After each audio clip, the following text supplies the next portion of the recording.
तस्मै नमः परमवेगवतेऽक्षराय व्यालोत्कटाय गगनध्वजप्राणधाम्ने सृष्टिस्थितिप्रलयहेतुधराय तुभ्यं घोराय कालपुरुषाय महेश्वराय घोराय कालपुरुषाय महेश्वराय। कल हम लोगों ने अनुबंध चतुष्टय और साधन चतुष्टय जाना था। कोई भी ज्ञान बिना अनुबंध चतुष्टय और साधन चतुष्टय के प्राप्त नहीं हो सकता है। इसलिए गीता ज्ञान भी हम लोगों को प्राप्त हो जाए, इस निमित्त मैंने इसकी चर्चा आप लोगों के साथ की थी। इस संबंध में यदि आप लोगों का कोई प्रश्न है या अभी तक जो पढ़ चुके हैं उसमें कोई प्रश्न अथवा संशय है तो आप लोग अपनी बात रख सकते हैं, अपने प्रश्न पूछ सकते हैं।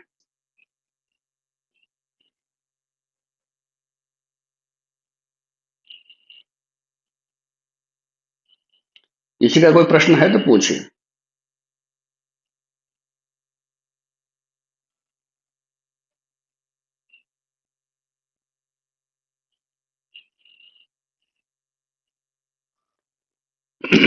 ठीक है, तो हम लोग आगे बढ़ते हैं। गीता के छठे अध्याय में श्लोक नंबर 46 भगवान अर्जुन से कहते हैं, तपस्विभ्योधिको योगी। जो तपस्या करने वाले लोग हैं उनसे भी ज्यादा श्रेष्ठ योगी है। ज्ञानिभ्योपि मतोधिकः। और जो ज्ञानवान लोग हैं, ज्ञानी जन हैं, उनसे भी ज्यादा श्रेष्ठ कौन है?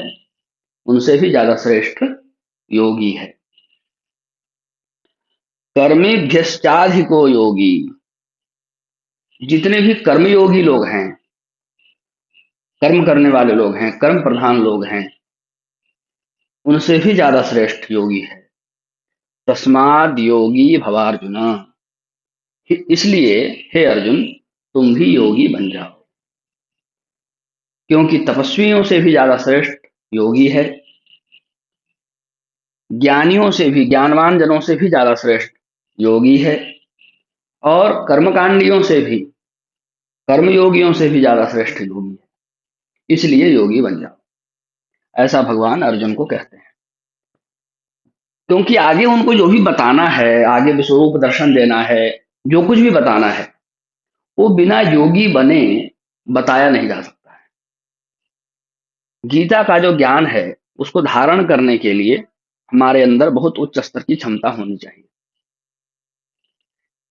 यदि उस प्रकार की क्षमता नहीं हो तो ना तो हम उस ज्ञान को ग्रहण कर सकते हैं, और जब ग्रहण ही नहीं कर सकते हैं तो धारण तो बहुत दूर की बात है।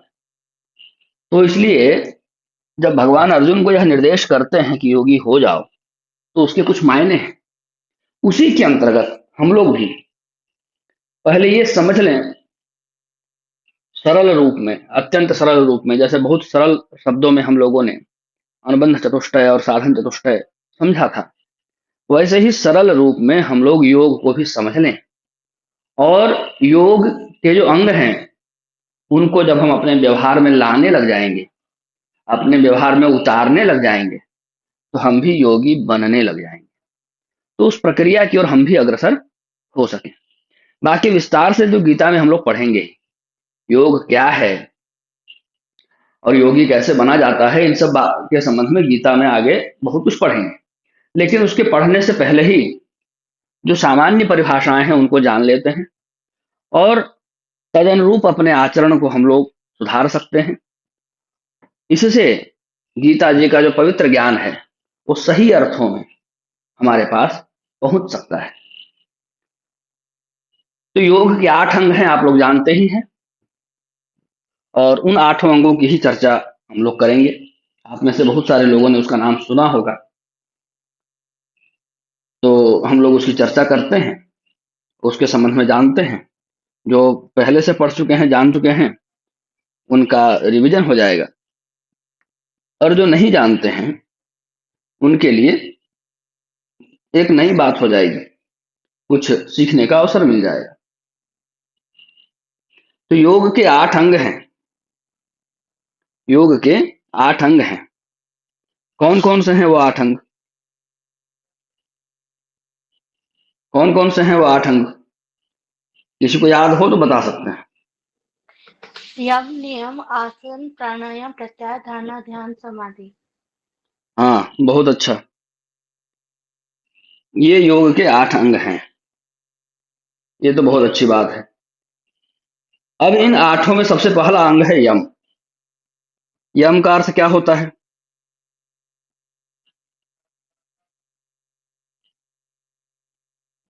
यम का अर्थ होता है यमराज। हैं? क्या होता है? अभी तो कोई बता रहा था यम का अर्थ यमराज होता है। अनुशासन होता है गुरु जी। अच्छा, ठीक है। यम के भी कुछ अपने भेद होते हैं। अहिंसा, सत्य, तेय, ब्रह्मचर्य और परिग्रह। ये 5 अंग हैं। अहिंसा, सत्य, अस्तेय, ब्रह्मचर्य और अपरिग्रह। इन 5 अंगों को मिला करके ही यम कहते हैं। इन 5 अंगों को मिला करके ही यम कहते हैं। यम शब्द का अर्थ यहाँ पर यमराज नहीं है, और न ही यम शब्द का अर्थ यहाँ पर जुड़वा है, और न ही यम शब्द का यहाँ पर शनिदेव अर्थ है। तो यम शब्द के जो और भी अर्थ हैं वो भी आपको इस बहाने पता लग गया। यम शब्द का अर्थ यहाँ पर है अहिंसा, सत्य, अस्तेय, ब्रह्मचर्य और अपरिग्रह। ये है। तो सबसे पहले क्या है? अहिंसा। अपने अंदर अहिंसा का भाव रखना, ये पहले आवश्यक है। जब तक यम अपने अंदर उतरेगा ही नहीं, तब तक बाकी चीजें क्या उतरेंगी? सबसे पहले यहीं से शुरुआत करें। सबसे पहले यहीं से शुरुआत करें। अपने पास कोई भी आता है, भाई योगी बनना है, साधना करना है। योगी बनने तो लोग मेरे पास नहीं आते हैं, पर साधना करने के लिए बहुत लोग संपर्क करते हैं। ये साधना करना है गुरु, साधना तो कोई योगी व्यक्ति करेगा। तो सबसे पहले तो अहिंसक हो जाइए। सबसे पहले तो अहिंसक हो जाइए, फिर सत्य बोलने लग जाइए। अपरिग्रह की भावना अपने आपके मन में डेवलप हो, ब्रह्मचर्य की भावना आपके मन में डेवलप हो। इन सब चीजों पर काम कीजिए। यम पर काम हो जाए तब बाकी चीजों पर काम करिए। जब होने लग जाए तब आप किसी साधना के मार्ग में प्रवृत्त हो सकते हैं, और नहीं तो फिर भटकते रहेंगे। सरकार आपको बंदूक देने से पहले जब लोग जाते हैं पुलिस की ट्रेनिंग के लिए कि हमको पुलिस बनना है, तो पहले उसको ट्रेनिंग कराती है कि सीधे कहती है अच्छा अच्छा पुलिस बनना है, आ जाओ, ये वर्दी पहनो, ये पकड़ो बंदूक। ऐसा नियम है क्या? कहीं पर ऐसा होता है किसी राज्य में, किसी देश में, संसार में कहीं भी? सरकारी को छोड़िए, अन्य भी कई सारे ऐसे गैर सरकारी भी कई सारे ऐसे संगठन हैं जिनके पास बंदूकधारी लोग होते हैं। तो क्या वहां भी ऐसा ही है? कोई प्रवेश करना चाहे, बंदूक प्राप्त करना चाहे, तो सीधे हाँ हाँ आइए आपको प्रवेश हो गया, ये हमारा वर्दी है, ये हमारा सिद्धांत है, इसको पढ़िए, ये वर्दी पहनिए, पकड़िए आप बंदूक, जो करना हो करिए। ऐसा हो सकता है क्या कहीं पर भी? जब संसार में एक छोटी सी चीज के लिए ऐसा नहीं हो सकता है, तो उस आध्यात्मिक दुनिया में जहां आप असीम ऊर्जा प्राप्त करना चाहते हैं, असीम शक्ति प्राप्त करना चाहते हैं, अतुल्य ज्ञान प्राप्त करना चाहते हैं, वहां ऐसा कैसे संभव है? यहाँ पर कोई नियम होता है, कोई बात होती है, तो लोगों को बड़े आराम से समझ में आ जाता है, और लोग कहते हैं नहीं ऐसा करेगा ही नहीं तो ऐसा कैसे हो जाएगा। लेकिन जब आध्यात्मिक दुनिया में ऐसा कहा जाए तो लोग ऐसा करने के लिए तैयार नहीं होते हैं। ऐसा नहीं करना है, केवल वैसा प्राप्त करना है। मनमाना आचरण के लिए दबाव डालते हैं और दिमाग में भी इस प्रकार से रखे रहते हैं, यहाँ पर तो पूरा मनमाना आचरण चलेगा। न तो इस संसार के अंदर और न ही संसार के बाहर कहीं भी मनमाना आचरण नहीं चल सकता है। और यदि वो चलता है या चलाया जाता है तो उसको हम सही नहीं कह सकते, वो सही नहीं माना जा सकता, वो सही नहीं बोला जा सकता। तो इसी प्रकार से जब आप गीता का ज्ञान प्राप्त करना चाहते हैं तो वह भी एक साधना है। अन्य भी कोई तंत्र मार्ग से जुड़ करके कोई साधना करना चाहते हैं तो वह भी एक साधना है। उसके लिए सबसे पहले आपके आचरण में योग झलकना चाहिए। योग से ही योग्यता आती है, योग से ही योग्यता आती है। तो योग्यता कैसे विकसित करेंगे? अपने अंदर योग के गुणों को विकसित करके करेंगे। उस योग के 8 अंग में सबसे पहला अंग है यम। यहीं से शुरुआत करेंगे। सबसे पहले सीखेंगे अहिंसा। क्यों कहा इसको? नियम को पहले क्यों नहीं रखा, आसन को पहले क्यों नहीं रखा? क्योंकि इसके बिना अन्य चीजों की सिद्धि नहीं हो सकती। अब अहिंसा नहीं करना है, यह बात आप नवजात बच्चे को भी सिखा सकते हैं। जब वो कर रहा है तब आप उसको प्रतिबंध लगा सकते हैं, उसको प्रेरित कर सकते हैं कि ऐसा मत करो। बचपन से वो सीख सकता है। अहिंसा नहीं करना है, यह वो बचपन से सीख सकता है। तो अहिंसा में और कायरता में बड़ा अंतर है। भगवान गीता में भी अर्जुन को कहते हैं क्लैब्यम मास्मगम, कायर मत बनो, अहिंसक बनो। अहिंसक क्यों बनो? अहिंसक इसलिए बनो कि संसार में जितनी भी चीजें हैं, जितने भी जीव जंतु हैं, सभी का इस संसार में बराबर हक है। जब आप अहिंसक बनेंगे तो आप सिर्फ इसलिए किसी चिड़िया को नहीं मार देंगे क्योंकि आपकी जीभ उसको प्राप्त करना चाहती है। आप किसी जानवर को, किसी पशु पक्षी को सिर्फ इसलिए नहीं मार देंगे क्योंकि आपके पास बंदूक है, आप सामर्थ्यवान है। इसलिए अहिंसक बनिए, क्योंकि जितने प्रकृति पर जितना अधिकार आपका ही है उतना ही संसार के सभी जीवों का है। इसलिए अहिंसक बनिए। इसलिए अहिंसक बनने के लिए कहा गया है। इसलिए अहिंसक बनने के लिए नहीं कहा गया है बैठ करके अपने ऊपर अत्याचार सहते रहिए, अपने परिवार पर अत्याचार सहते रहिए, अपने धर्म पर अत्याचार सहते रहिए। इसलिए अहिंसक बनने के लिए नहीं कहा गया है। आत्मरक्षा करना धर्म होता है। आत्मरक्षितो धर्म।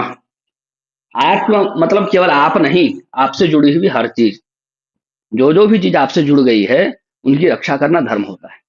इसलिए शास्त्रों में ऐसा भी कहा गया है कि जो विद्या आपको प्राप्त हो गई यदि उसको आप नष्ट कर रहे हैं या भूल रहे हैं तो भी पाप लगता है, दोष लगता है। जो प्राप्त हो गया उसको बचा कर रखना है।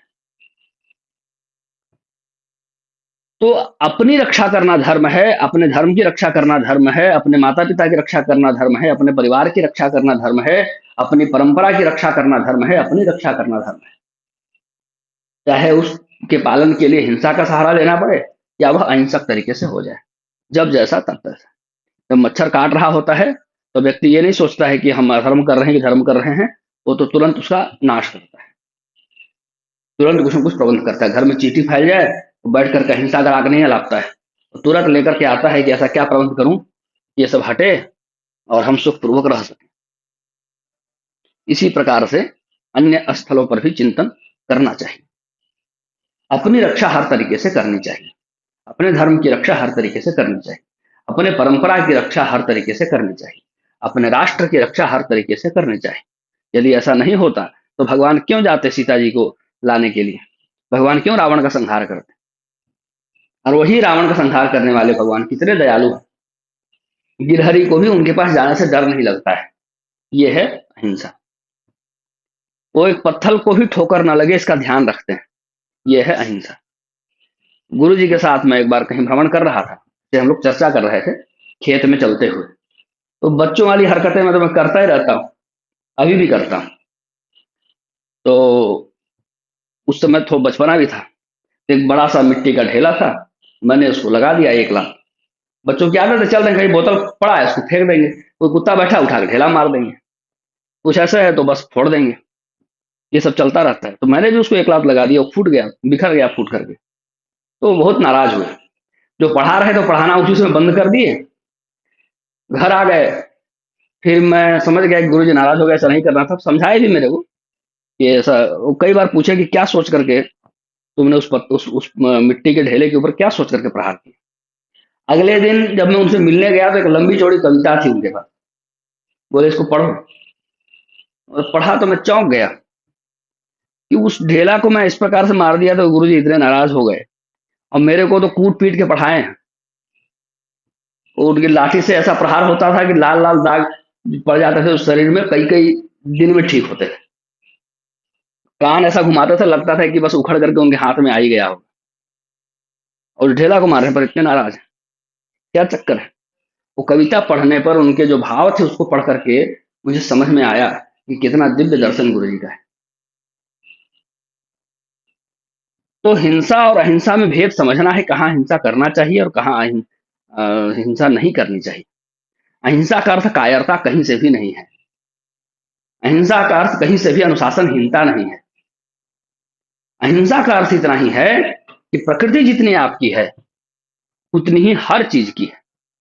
बिना मतलब का किसी भी चीज को नुकसान नहीं पहुंचाना है, अपने स्वार्थ के लिए किसी भी चीज को नुकसान नहीं पहुंचाना है, सोच करके कार्य करना है।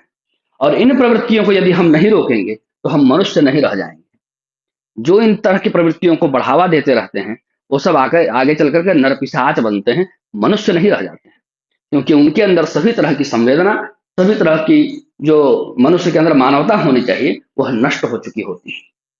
तो इन संवेदनाओं का विकास हमारे अंदर हो सके, इसलिए शिवाजी जैसे बड़े बड़े योद्धा जितने भी हुए हैं, वो जितने उच्च स्तर के योद्धा थे, जितने बड़े बड़े युद्ध उन्होंने जीते थे, उतनी ही उनके अंदर संवेदना होती थी। युद्ध जीत करके भी, हजारों लोगों को नष्ट करके, शत्रुओं का नाश करने के बावजूद भी उनके अंदर से संवेदना नहीं मरती थी।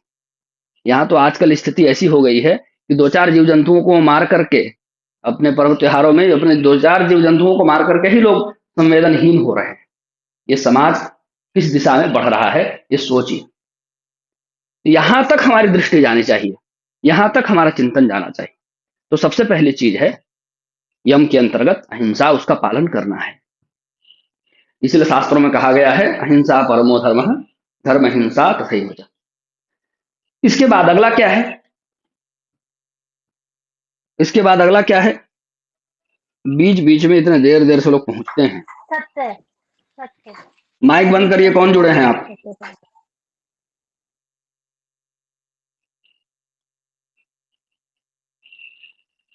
हाँ, तो कहाँ चल रहे थे हम लोग? अहिंसा के बाद दूसरा है सत्य। हमको सत्य का आचरण करना है। सत्य का आचरण उसी प्रकार से करना है जैसा युधिष्ठिर जी ने किया था। सत्यम वद, हम बोलते तो हैं पर केवल बोलने के लिए नहीं, आजकल तो बोलना ही बंद कर दिए। मैंने तो दूसरी क्लास में ये सब पढ़ा था, सत्यम वद धर्मं चर। आजकल वो सब हटा दिया गया है। अब किसी नर्सरी क्लास में किसी बच्चों को ये सब नहीं मिलता है पढ़ने के लिए। ये उपनिषद का वाक्य है, सत्यम वद धर्मं चर मातृदेवो भव पितृदेवो भव। तो सत्यम वद, सत्य का आचरण करना है, ठीक प्रकार से सत्य का आचरण करना है। ये जो है अपने जीवन में हमको करना चाहिए। और इसके लिए मैंने उदाहरण भी दिया था युधिष्ठिर वाला, उसको पुनः पुनः देने की आवश्यकता नहीं है। इसको इसी प्रकार से समझिए, सत्यमेव जयते, सत्य की हमेशा विजय होती है। और हमको सत्य का आचरण करना है, सत्य बोलना है और सत्य का व्यवहार करना है। अपने अंदर सतोगुण को बढ़ाना है। सत्यम वदा का तात्पर्य यही है कि अपने अंदर सतोगुण को बढ़ाना है। केवल सच बोलना है इतने से ही इसका भाव समाप्त नहीं हो जाता है। सच बोलने के लिए जो कलेजा चाहिए, जो जिगरा चाहिए और जिस प्रकार की मनस्थिति होनी चाहिए, वो सतोगुण के बिना संभव नहीं। जो तमोगुणी रजोगुणी व्यक्ति होंगे ना, वो जो सच बोल रहे होंगे उससे उनके साजिश की बदबू आएगी। वो सच तब बोलेंगे जब उनका कोई मतलब निकल रहा होगा, जब उनको कोई षड्यंत्र करना होगा, जब उनको दो तीन लोगों को लड़ाना होगा, तब जाकर के उनका वो जगेगा कि अरे मैं चलता हूं, वो उसका शत्रु है, जाकर उसके सामने दो चार सत्य बात बोल देता। तो सत्यम वदा का तात्पर्य यही है कि सच तो बोलना है, लेकिन वह जो सच बोलना है आपका, वो सिलेक्टिव नहीं होना चाहिए कि अपना मतलब निकल रहा है तो इसका मैं कुछ राज जानता हूं, इस राज को इसके शत्रु के पास जाकर सच सच बोल देता हूं, मैंने तो झूठ बोला नहीं। ऐसा सिलेक्टिव नहीं होना चाहिए। सत्यम वद, सच तो बोलिए। और सत्यम वदा का यह भी तात्पर्य है, यहाँ जो सत्य शब्द आया है यम, यम के अंतर्गत अहिंसा के बाद, उसका यह भी तात्पर्य है कि अपने अंदर शत्रुगुण का विकास करिए। तो अहिंसा हो गया, सत्य हो गया। इसके बाद है अस्तेय। अस्तेय का अर्थ होता है, सामान्य रूप से यही कहते हैं कि चोरी नहीं करना, और वह चोरी मनसा वाचा कर्मणा किसी भी प्रकार से नहीं होना चाहिए, किसी भी प्रकार से नहीं होना चाहिए।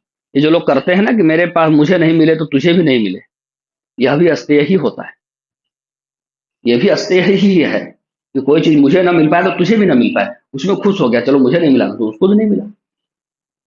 तो ये आजकल जो संसार में चल रहा है कि लोग अपने दुख से दुखी नहीं हैं, दूसरे के सुख से दुखी हैं, यह भी अस्तेय है। ऐसा भी नहीं होना चाहिए।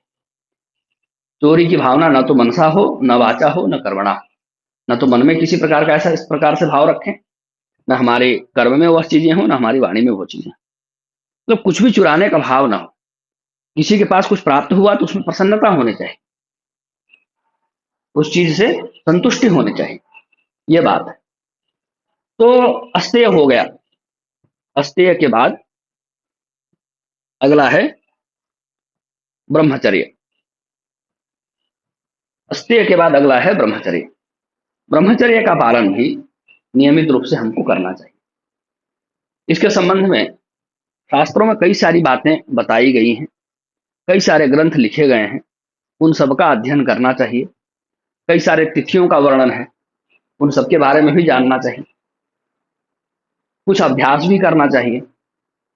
कुंडलिनियों का जो अभ्यास है, ध्यान का जो अभ्यास है, हम लोग आंख बंद करके जो करते हैं, वह एक तरह से आत्ममुग्धता है, सम्मोहन की एक प्रक्रिया मान सकते हैं आप।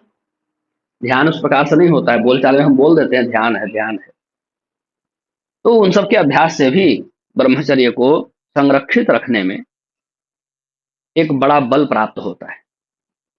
और यदि इन सब का पालन समाज करने लग जाए तो निश्चित ही जो इतनी बड़ी बड़ी घटनाएं दुर्घटनाएं घटती हैं, जो बोलना भी हम सभी संवेदनशील लोगों के लिए बहुत कष्टकर होता है, वो सब घटनाएं घटनी, दुर्घटनाएं घटनी, उनको घटना बोलना भी अच्छा नहीं है, वह बंद हो जाएगा।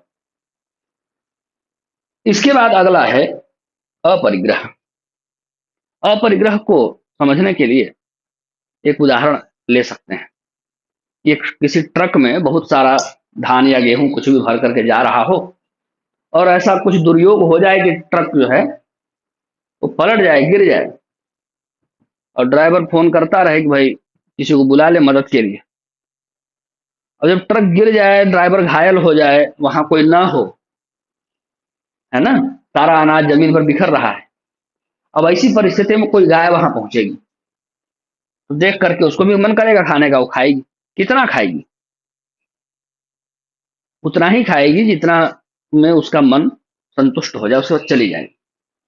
कोई चिड़िया आ जाए तो उतना ही उठाएगी जितने से उसका या उसके जो चूजे हों, बच्चे हों, उनका पेट भर जाए। कोई अगर आदमी देख लिया तो हाथ लेकर नहीं आएगा उठाने के लिए, वो बोरा लेके आएगा। इतना उठाएगा, वो सोचेगा कि सारा हम अपने ही घर में रखें। यही है अपरिग्रह। जिस चीज की आवश्यकता भी आदमी को नहीं है, उस चीज को भी वो चाहता है कि मेरे पास रहे। जिस चीज की आवश्यकता भी नहीं है, उस चीज के लिए भी वो सोचता रहता है कि मेरे पास रहे, मेरे को हो जाए, मेरे को मिल जाए। ऐसा नहीं होना चाहिए। चीजों का अनावश्यक संग्रह नहीं करना चाहिए। उतना ही संग्रह करिए जितने में आपका काम चल जाए, जितनी आपकी आवश्यकता है उतना ही संग्रह करिए। यह है अपरिग्रह। जितने से आपका काम चल जाए उतना ही आपका है, बाकी आपका नहीं है।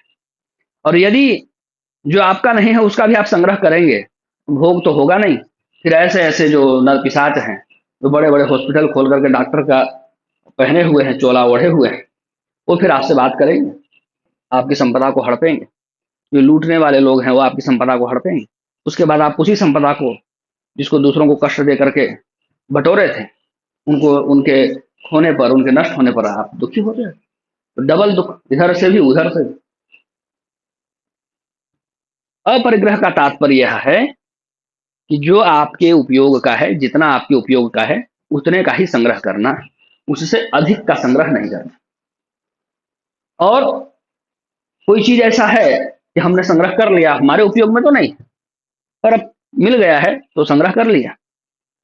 अब जैसे कोई ऐसा उपयोगी व्यक्ति आ जाए जिसकी उपयोग का वह है, तो यदि आप उस वस्तु को उस उपयोगी व्यक्ति तक पहुंचा देते हैं तो भी आप अपरिग्रह के दोष से कदाचित मुक्त हो सकते हैं। लेकिन हो कि नहीं नहीं, उसको देने की क्या जरूरत है, इसको रखे रहो, भले मेरे पास रख के सड़ जाए, पर दूसरे को नहीं दे सकते।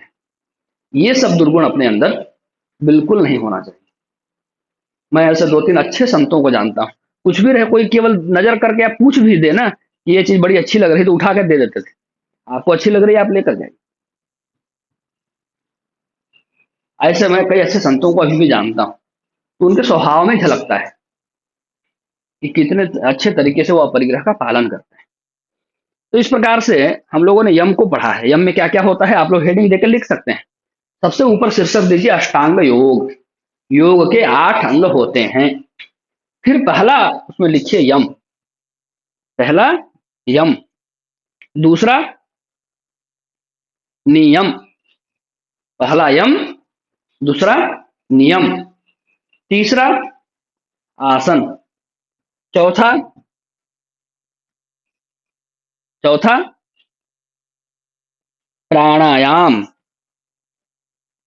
फिर धारणा, फिर ध्यान, और अंत में समाधि। ठीक है, यम, नियम, आसन, प्राणायाम, धारणा, फिर ध्यान और समाधि। पाठक जी प्रत्याहार भी आएगा? प्रत्याहार छूट गया। यम, नियम, आसन, प्राणायाम, प्रत्याहार के बाद धारणा, ध्यान, समाधि। बहुत अच्छा। तो हम लोग कहाँ चल रहे थे? यम को हम लोगों ने कंप्लीट कर लिया था, है ना। यम के 5 अंग लिख लीजिए, है ना। ये 8 अंग योग के लिख लिए, अब यम के 5 अंग जो है वो लिख लीजिए। क्या है? अहिंसा, सत्य, तेय, ब्रह्मचर्य और परिग्रह। ये यम के 5 अंग हैं। ये जो अष्टांग योग के अंतर्गत पहला यह है। अब नियम पढ़ते हैं। नियम में भी जो है 5 अंग होते हैं। सत्य, अहिंसा, अस्तेय, अस्तेय, ब्रह्मचर्य और अपरिग्रह। अब हम लोग क्या पढ़ रहे थे? नियम। नियम में क्या क्या है? शौच, संतोष, तपह, स्वाध्याय और ईश्वर प्रणिधान। ये 5 अंग हैं। ये 5 अंग हैं नियम के। नियम का पहला है शौच, दूसरा है संतोष, तीसरा है तपस्या, तपह, चौथा है स्वाध्याय और 5वां है ईश्वर प्रणिधान। ये नियम के 5 अंग हैं। तो जो पहला अंग है शौच, शौच का अर्थ होता है शुद्धि। शौच का अर्थ केवल टॉयलेट जाना नहीं होता है। शौच का अर्थ होता है शुद्धि। जिस स्थान पर बैठ करके हम भोजन कर रहे हैं, भोजन करने के बाद उठ करके उसको साफ करना, उस स्थान को भी, उस पात्र को, यह भी शौच है। तो जिस प्रकार से खान पान में, रहन सहन में, हर जगह हमको शुद्धता का ध्यान रखना चाहिए। और यहां पर शुद्धता मतलब केवल क्लीनिंग नहीं है, यहां शुद्धता का मतलब पवित्रता भी है। वह शुद्ध भी हो और पवित्र हो। इसीलिए केवल शुद्ध शब्द का प्रयोग नहीं किया है, शौच शब्द का प्रयोग किया है। केवल शुद्ध कहना होता तो शुद्ध भी संस्कृत का ही शब्द है, वही बोल देते, लेकिन वो नहीं कहा। उन्होंने कहा शौच। शुद्ध भी रहे और पवित्र भी रहे, तभी वह शौच है। शुद्धता का और पवित्रता का पालन करना। खाने का जो बर्तन है उसको उठा करके कोई सैनिटाइजर से साफ कर दे, डिटॉल से साफ कर दे, तो हो गया, साफ तो हो, दिख ही रहा है साफ, सारे कीटाणु मर गए उसके। उसमें भोजन करेंगे क्या? भोजन करेंगे क्या?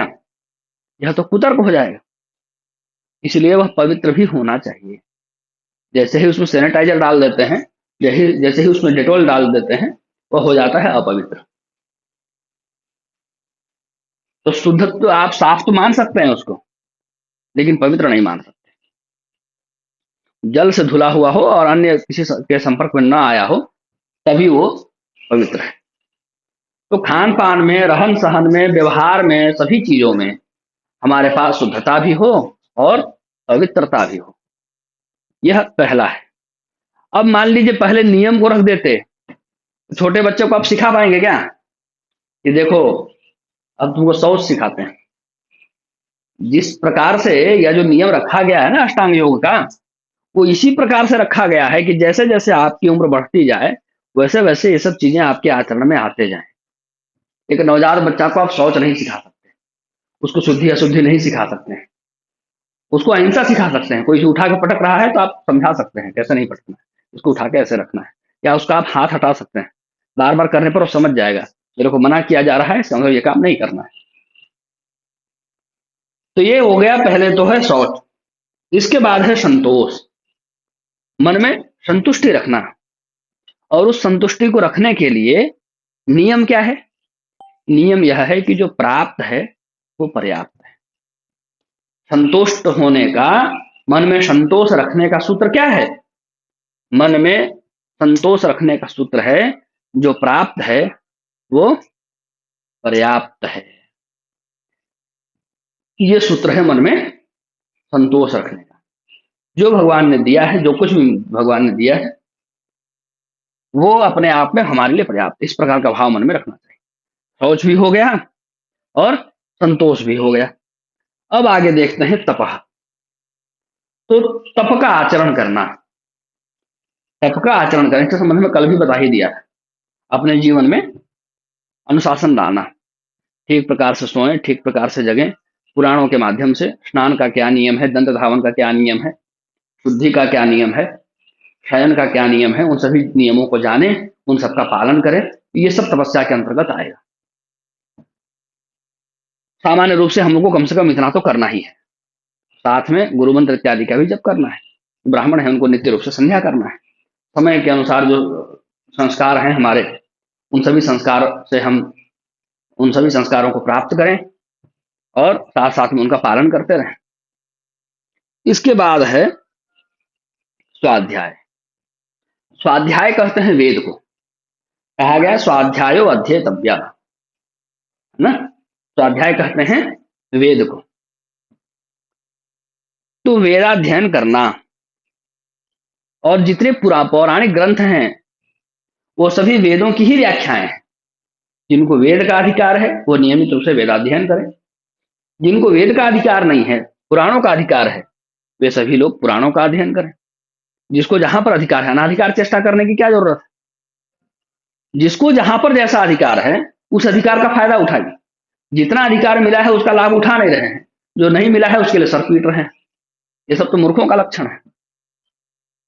जिसको जिस प्रकार का अधिकार मिला है उस अधिकार के अंतर्गत वेदाध्ययन करिए। और केवल वेदाध्ययन करिए यही तात्पर्य नहीं है, तात्पर्य यह भी है कि वैदिक परंपरा का पालन करिए, वैदिक परंपरा में अपना जीवन बिताइए, वैदिक परंपरा का अनुसरण करिए, वेद से जुड़ी हुई जो विद्याएं हैं उनको पढ़िए। हम जो गीता जी पढ़ रहे हैं यह भी स्वाध्याय के अंतर्गत है, यह भी वेदाध्ययन ही है। कैसे वेदाध्ययन है यह भी मैं बताऊंगा। तो हो गया स्वाध्याय। स्वाध्याय के बाद क्या है? ईश्वर प्रणिधान। स्वाध्याय के बाद क्या है? ईश्वर प्रणिधान। ईश्वर प्रणिधान किसको कहेंगे? आप जो भी कर्म करते हैं उसके लिए एक ध्यान की पंक्ति है, यद यद कर्म करोमि तत्तद अखिलम शंभो तवाराधन। मैं जो भी कर्म करता हूं वह सब ईश्वर की ही पूजा है। आप जो भी कर्म करते हैं वह सब कुछ ईश्वर को ही प्रदान करना, यही है ईश्वर प्रणिधान। एक भजन है, आप लोग सुने होंगे, करते हो तुम कन्हैया मेरा नाम हो रहा है। इसी भाव को अपने मन में बिठाना। हम जो कुछ भी कर रहे हैं उस कर्म को भगवान को समर्पित करना। जो भी कर रहे हैं वह भगवान की संतुष्टि के लिए कर रहे हैं, भगवान की प्रसन्नता के लिए कर रहे हैं, भगवान के सामिप्य के लिए कर रहे हैं। इस भाव को मन में जगाना। जब यह भाव मन में जगने लगेगा तो स्वतः ही सारे पाप जो हैं भागने लग जाएंगे, वो समीप आएंगे ही नहीं। नासे रोग मिटे सब पीरा, भूत पिशाच निकट नहीं आवे। जैसे ही आपके मन में यह सब भाव विकसित होने लगेगा और यह भाव बढ़ने लगेगा कि हम जो भी कर्म कर रहे हैं वह कर्म हमको भगवान को समर्पित करना है, हम जो भी कर्म कर रहे हैं वह भगवान के सामिप्य के लिए कर रहे हैं, वैसे ही आपके मन में उठने वाले बुरे विचार स्वतः ही नष्ट होने लग जाएंगे। तब खुद ही आपका मन किसी का हक नहीं मारेगा, तब खुद ही आपका मन कभी आलसी नहीं होगा, तब खुद ही आपका मन कभी किसी काम को नहीं टालेगा। आप लोग देखिए, जब घर में कभी पूजन पाठ का आयोजन होता है ना, तो पूरे किचन को, रसोई को साफ करके, शुद्ध करके भगवान को भोग लगाने के लिए आप भोजन बनाते हैं। तब आप अनुभव करिए कि आपका मन कितना सतर्क हो जाता है कि साफ से साफ, पवित्रता के साथ, पूरी शुद्धि के साथ, पूरी सावधानी के साथ भोजन बने, कोई लापरवाही ना हो। क्यों ऐसा है? क्योंकि भोजन भगवान के लिए बन रहा है। जब भोजन भगवान के लिए आप बनाते हैं, तो स्वतः आप अनुभव करिए, अपने जीवन में देखिए कि आप कितने सतर्क हो जाते हैं, कितने सावधान हो जाते हैं। तो ये तो आप साल में एक बार, दो बार, चार बार करते होंगे। यदि संपूर्ण जीवन में ही ऐसा हो जाए कि भगवान का सारा कर्म, आपका सारा कर्म आपको भगवान को ही समर्पित करना है, तो आप कितने सतर्क हो जाएंगे, कैसे आप पाप से बचते रहेंगे, कैसे आप अपने काम को ठीक से ठीक तरीके से कर पाएंगे। क्यों? क्योंकि आप उसको भगवान को समर्पित करने जा रहे हैं। तो किस प्रकार आपके अंदर एक अलग प्रकार की विलक्षणता आ जाएगी। यही विलक्षणता है ईश्वर प्रणिधान, यह उसी से संभव है। तो यम भी हो गया, नियम भी हो गया। यम नियम के बाद क्या है? आसन। ये तीसरे नंबर पर है, तीसरे नंबर पर है आसन। हाथ पैर इत्यादि को मोड़ करके पद्म की आकृति हो, स्वस्तिक की आकृति हो, ये सब जो हम लोग बनाते हैं, पद्मासन, सुखासन, वज्रासन, ये सब बैठते हैं, अलग अलग विधान, वही सब आसन है। तो आसन का भी लाभ तभी हो पाता है जब ये सब चीजें ठीक हो। ऐसा कैसे, ऐसा कैसे, ऐसा कैसे? ऐसा इसलिए कि कोई व्यक्ति बीमार हो, अब ठीक होना ही न चाहे, उसका मन ही खराब हो, उसको आप कितनी भी दवा देते रहिए, उसको दवा असर करेगी क्या? उसको उस दवा से उस प्रकार का लाभ नहीं मिल सकता है जिस प्रकार का लाभ उसको मिल सकता था प्रसन्न रहने पर। उसी प्रकार से आसन तो शारीरिक बनावट है। आप केवल शरीर को मोड़ रहे हैं, मन को तो मोड़ नहीं रहे हैं। और आप केवल शरीर है, मन नहीं है। आप मन भी हैं और शरीर भी हैं। इसलिए पहले मन को मोड़िए, जब मन मुड़ जाए तब आप शरीर को मोड़िए। तो उससे क्या होगा? उससे शारीरिक और मानसिक दोनों प्रकार का लाभ होगा, मतलब पूरा पूरा लाभ होगा। और नहीं तो केवल 50% ही लाभ मिल रहा है आसन करने से। और बहुत लोग आसन करके नुकसान भी उठा रहे हैं, बहुत लोग आसन करके नुकसान भी उठा रहे हैं, क्योंकि सही विधि नहीं मालूम है, सही तरीका नहीं मालूम है। तो ये सब गुरु के अभाव में होता है। आजकल की तरह नहीं है कि जिधर देखिए उधर ही योगाचार्यों की भरमार भरी पड़ी है, उस तरीके से नहीं है। और बहुत सारे लोग तो ऐसे भी हैं जो योग पढ़ाते तो हैं, पर अष्टांग योग के 8 जो अंग हैं उनका नाम ही नहीं सुना। ऐसी तो दुर्दशा है समाज में। तो आसन तो जरूर करना चाहिए, पर सीधे सीधे आसन नहीं करना चाहिए। जैसे आप सीधे सीधे आकर के इंटर नहीं कर सकते हैं, आपको पहले मैट्रिक करना होगा, तभी आप इंटर कर सकते हैं। उसी प्रकार से आसन करना है तो पहले यम का पालन करिए, नियम का पालन करिए, तब आसन करिए, आसन तब आप मैं आसन इसके के बारे अधिकारी। में कुछ जानना भी नहीं चाहता। हाँ, कोई जानना भी नहीं चाहता। अगर हम बताने की भी कोशिश करते हैं, 5 मिनट भी ले लें, तो उनको लगता है हमने 5 मिनट भी उनके बर्बाद कर दिए, आप बर्बाद तो कर यही दिए, करो। बिल्कुल बिल्कुल। प्राणायाम भी बोलेंगे ना कि करो, तो ये बोलता है इसमें हमारा टाइम वेस्टिंग है, हमें करना नहीं है। अब बताइए ऐसे तो क्या कोई समझा सकता है? तो बिल्कुल। हम ये सोचते हैं कि चलो ना के बराबर कुछ तो कर रहा है इंसान, हम ये सोचते हैं फिर। तो आगे बढ़ते हैं हम लोग। यम हो गया, नियम हो गया, आसन हो गया। आसन के बाद प्राणायाम है। तो केवल सांस लेना और सांस छोड़ने को ही प्राणायाम मान करके लोग चलते हैं। और प्राणायाम पर हम बात करें तो कम से कम एक आध सप्ताह तो केवल मैं ही बोल सकता हूँ, दूसरे की तो छोड़ दीजिए। ज्ञानी लोग तो कई कई वर्षों तक भी बोल सकते हैं, इतना गंभीर विषय है प्राणायाम। और योग दर्शन के अनुसार आप देखें तो योग के ग्रंथों में सांस लेना और सांस छोड़ना, जिसको अनुलोम विलोम कहते हैं, उसको प्राणायाम माना ही नहीं गया है। समाज में यही प्रचलन है कि सांस लेना, फिर उसको रोकना, फिर छोड़ना, यही प्राणायाम है। इसी को लोग मान करके चलते हैं। इसको प्राणायाम का मुख्य अंग योग दर्शन के लोग नहीं मानते हैं। तो प्राणायाम करना, अनुलोम विलोम को प्राणायाम का अंग माना गया है धर्मशास्त्रों में, और संध्या वंदन के समय इसको करने के लिए बताया गया है। रेचक, कुंभक और पूरक उनके देवता बताए गए हैं। उन देवता का ध्यान करते हुए मंत्र भी बताया गया है कि कौन सा मंत्र पढ़ना है, मंत्र भी बताया गया है। उन देवताओं के ध्यान भी बताए गए हैं, उन देवताओं के स्थान भी बताए गए हैं, और उनकी क्रियाएं भी निश्चित की गई। उन सब का पालन करते हुए प्राणायाम को करना, उसका अभ्यास करना। आप देखेंगे कई सारे, आप लोगों ने सुने होंगे कई लोगों के बारे में, पानी के अंदर कई कई घंटे रह जाते हैं। लोग कहते हैं योगी है, योगी है। योगी है सो तो ठीक है, पर योग के किस अंग को उसने साधा है? उसने प्राणायाम को साधा है। प्राणायाम का साधन करने पर ही वैसा किया जा सकता है, और नहीं तो नहीं किया जा सकता। कई सारे लोगों के बारे में आप लोगों ने ऐसा सुना हो।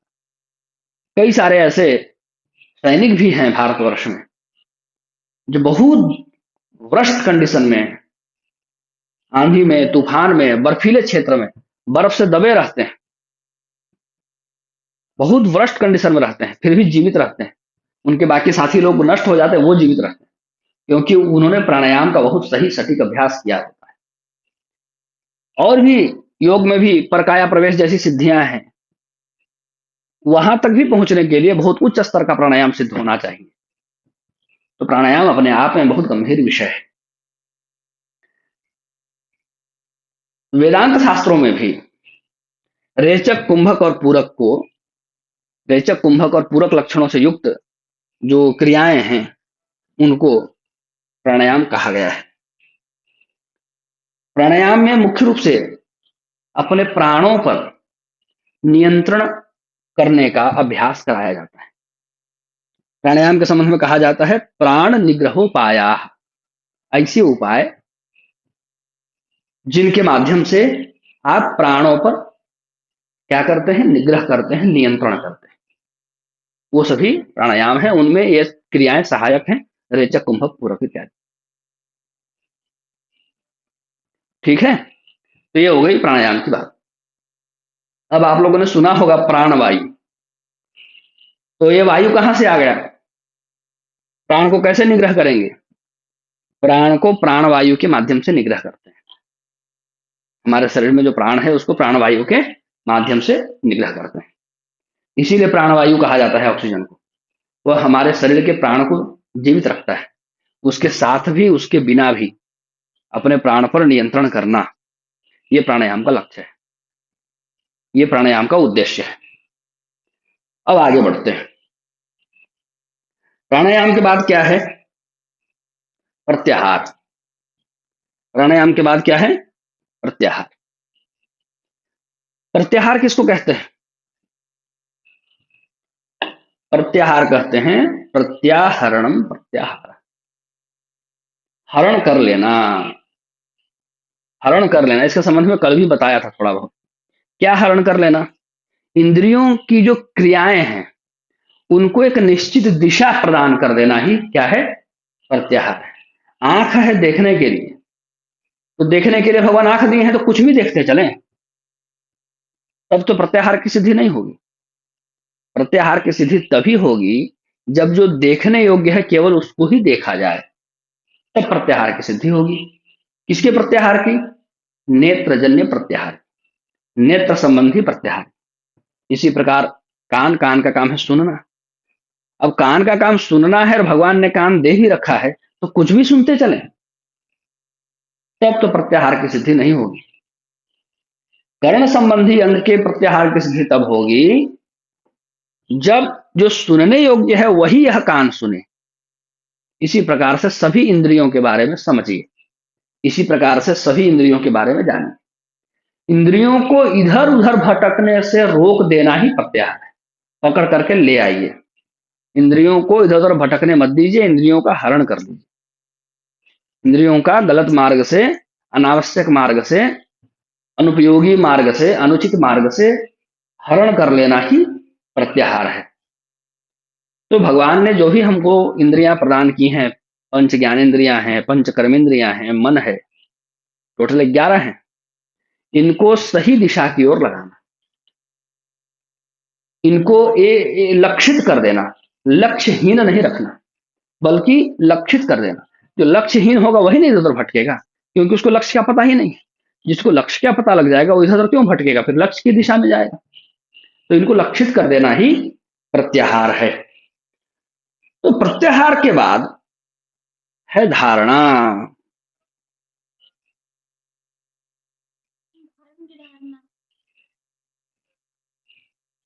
धारणा धारणा मतलब आप हमारे बारे में ऐसे धारणा बना ली, हम ऐसा नहीं है वैसा है, इस तरीके से लोग शब्द प्रयोग करते हैं ना। लेकिन योग में धारणा किसको कहते हैं? संसार में जो अद्वितीय वस्तु है, संसार में अथवा संसार के बाहर, भगवान संसार में भी हैं और संसार के बाहर भी, सर्वत्र है। इसलिए मैं संसार में कहूं तो फिर भटकना इधर उधर नहीं, शब्दों को नहीं पकड़ना है, शब्दार्थ को पकड़ना है, भावार्थ को पकड़ना है, भावनाओं को पकड़ना है। जो अद्वितीय वस्तु है, जो नित्य वस्तु है, जो अद्वितीय वस्तु है, जो नित्य वस्तु है, उसका धारण ही धारणा है।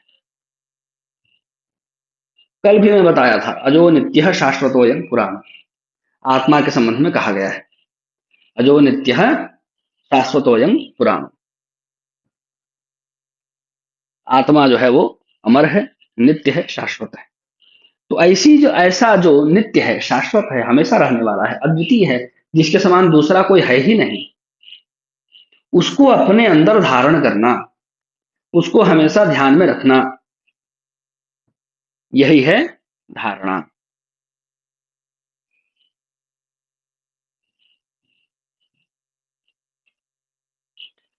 ये कैसे होगा? जब हम अपने चित्त को सात्विक वृत्तियों से बांध देंगे, केवल शतोगुण का ही आचरण करेंगे, सात्विक वृत्तियों के द्वारा अपने चित्त का बंधन कर देंगे, तब क्या हो जाएगा? धारणा की प्राप्ति हो जाएगी। विद्वानों का यह भी कहना है, अब कैसे संभव है कि भाई हम ये मान लें कि हमारे अंदर हमने उस अद्वितीय, मानते तो सभी लोग हैं, कौन इस बात को मना करता है कि मैं आत्मा नहीं?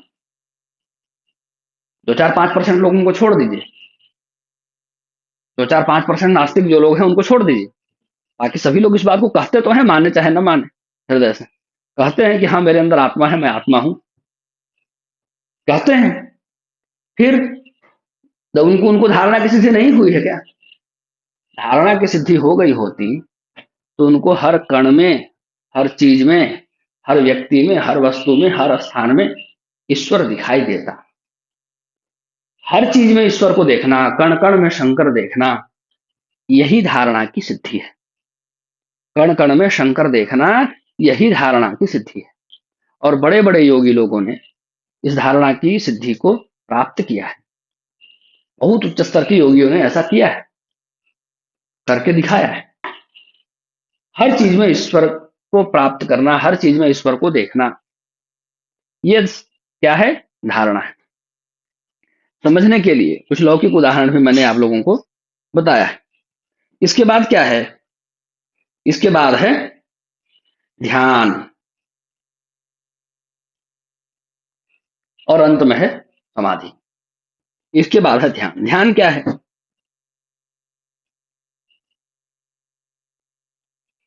ध्यान क्या है? आंख बंद कर लेना ध्यान है, बैठ जाना ध्यान है, सांस रोक लेना ध्यान है। ध्यान क्या है?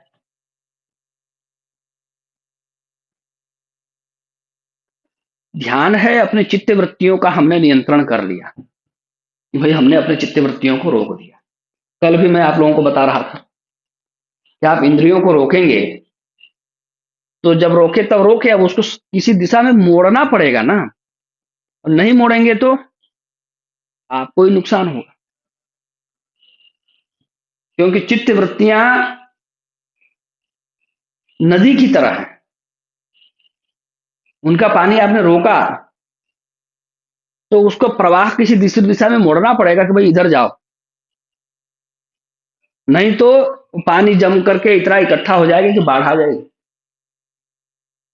सब कुछ नष्ट हो जाएगा।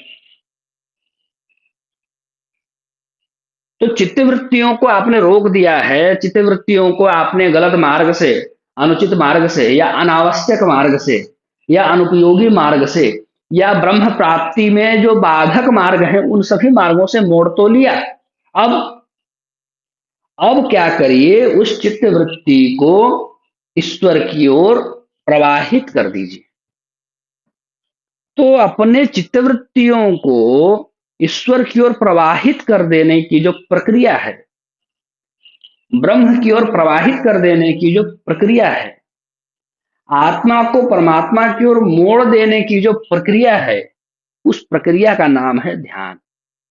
ध्यान के माध्यम से हम अपने नियंत्रित किए हुए, निग्रह किए हुए चित्तवृत्तियों को ब्रह्म की ओर, परमात्मा की ओर मोड़ते हैं, उधर प्रवाहित करते हैं, अपने चित्तवृत्तियों को उधर प्रवाहित करते हैं।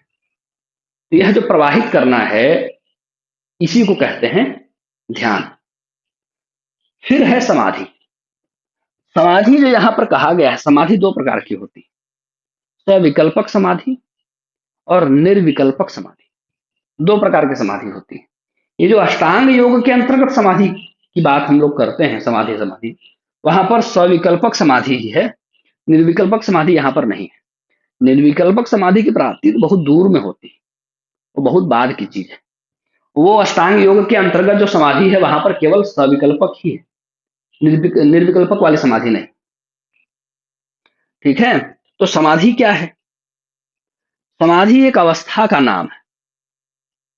आसन में बैठ गए, कई दिनों तक पड़े हैं लोग, इन जनरल क्या करते हैं, उनको लगता है कि बस यही समाधि समाधि है, यही समाधि समाधि है, इसी प्रकार से लोग मान करके चलते हैं।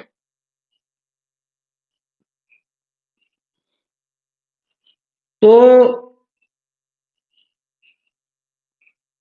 केवल एक आसन पर लंबे समय तक बैठे रहना, या कहीं पर बड़ा गड्ढा करके उसके अंदर घुस जाना और कहना कि बस हम समाधि ले रहे हैं, इसी को यदि समाधि कहा जाए तो जितने भी लोगों को मिट्टी दिया गया है वो सभी समाधिस्थ ही माने जाएंगे। या केवल आंख बंद कर देना, इसको समाधि मान लिया जाए तो जितने भी लोग सो जाते हैं रात्रि में, उनको सभी को मान लिया जाए कि भाई ये लोग चले गए समाधि में। हाँ, ऐसा हो सकता है क्या? फिर तो हम सभी लोग, योग का जो चरम अंग है समाधि, हम सभी समाधिस्थ हो जाते हैं प्रतिदिन। समाधि के संबंध में मैं कहा कि सविकल्पक और निर्विकल्पक समाधि होती है। सविकल्पक क्या है? एक बहुत सरल उदाहरण आप लोगों को समझने के लिए दे रहा हूं, समझने का प्रयास करिए। दीपावली में सभी लोग दीपक खरीदने जाते हैं, दीपावली में सभी लोग दीपक खरीदने जाते हैं। तब दीपक जब आप खरीद कर लाते हैं तो ज्यादातर लोगों को वह दीपक नजर आता है, कुछ लोगों को वह दीपक और मिट्टी दोनों नजर आता है।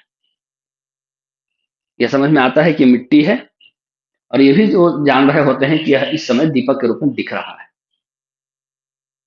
इसी प्रकार से यही है सविकल्पक, मतलब विकल्प के साथ, वहां पर मिट्टी का विकल्प उपलब्ध है तो वहां पर दीपक का विकल्प उपलब्ध है।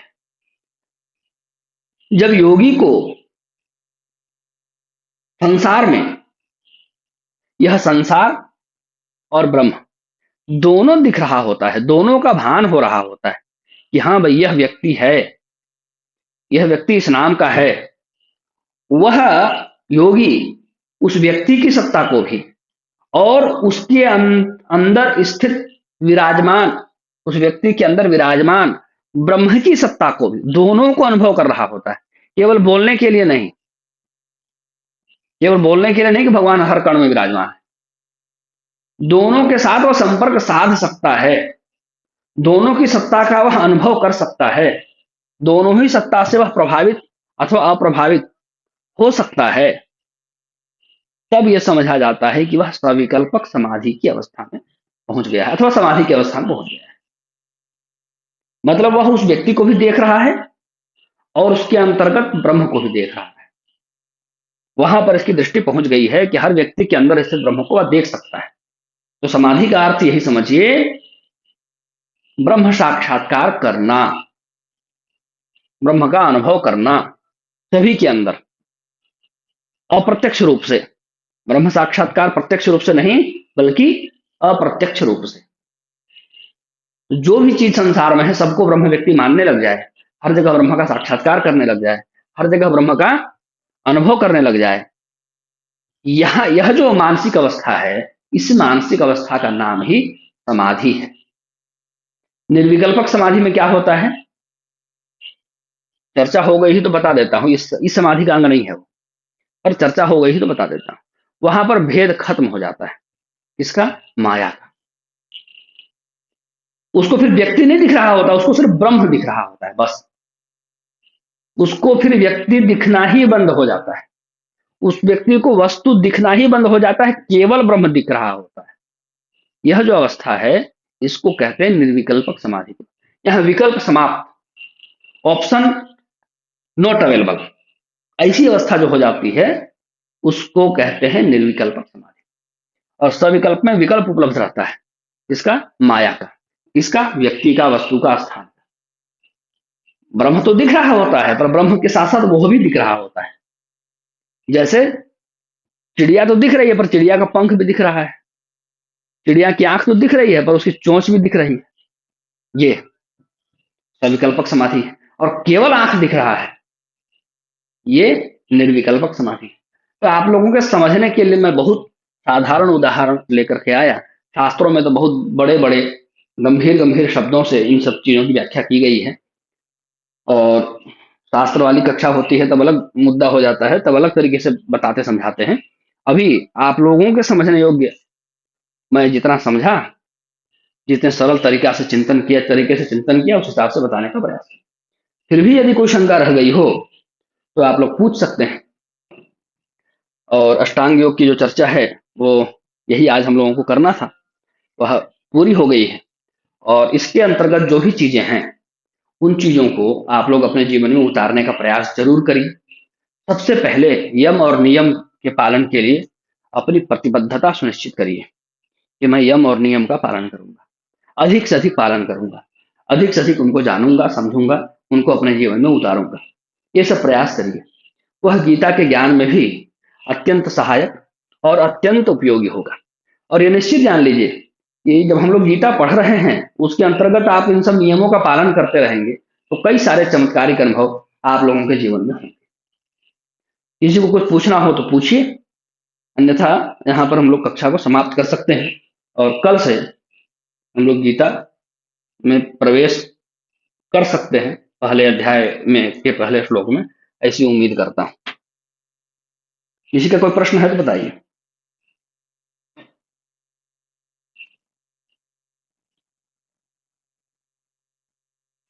आज की कक्षा से संबंधित कोई प्रश्न हो तो बोलिए। अष्टांग योग में कोई ऐसा टॉपिक हो जो ठीक से समझ में ना आया हो या शंका अभी भी बाकी रह गई हो तो पूछ सकते हैं। ठीक है, तो हम लोग शांति मंत्र के साथ कक्षा को समाप्त करते हैं। सर्वे भवन्तु सुखिनः, सर्वे सन्तु निरामयाः, सर्वे भद्राणि पश्यन्तु, मा कश्चित् दुःखभाग् भवेत्। ओम शांति शांति शांति।